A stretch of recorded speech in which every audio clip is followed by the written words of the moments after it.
So ayan, assalamualaikum, hello everyone, welcome back to my channel. So kumusta po kayong lahat? So andito na naman po ako sa bagong araw, bagong vlog na naman po tayo. Meron lang po akong i-share na konting kaalaman lang po.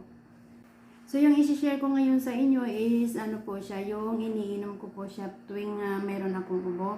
Tapos yung masakit yung lalamunan ko na parang nagdadry siya. Tapos yung parang hinihika ako, ito yung iniinom ko. Tapos pag masama yung pakiramdam ko, ito talaga yung iniinom ko. So i-share ko ito sa inyo dahil baka naman po makatulong. Tapos alam kong marami na po yung gumagamit nito, pero sa mga hindi pa po nakakaalam, so pwede nyo po itong i-try. So yung kakailanganin po natin is meron po tayong yung mainit na tubig. Ayan. Tapos meron tayong honey. Ayan siya. Tapos meron tayong fresh mint. Ayan.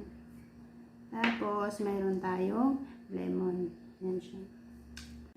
So, yung gagawin po natin is ganito po. So, ayan, meron tayong mainit na tubig. So, andito yung lemon natin. Ihahalo natin yan. Yan siya. Tapos, yung honey, ihahalo din natin. Yan. Yan siya.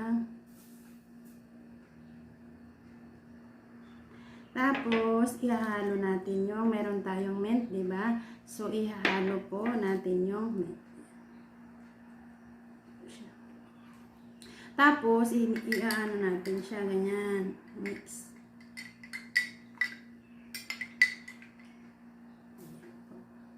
So, andito na po siya.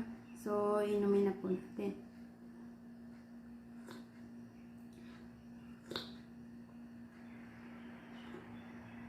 Masarap po siyang inumin pag mainit-init pa po siya. So, ayan, sana po nakatulong itong video ko na shinare sa inyo, no? Tapos, sa mga gusto pong magtanong, pwede rin po kayo mag-iba ng comment dyan sa baba. At ayan po dyan. That's all for today po. Ayan, syukran. Thank you for watching po. Ingat po kayong lahat. Bye!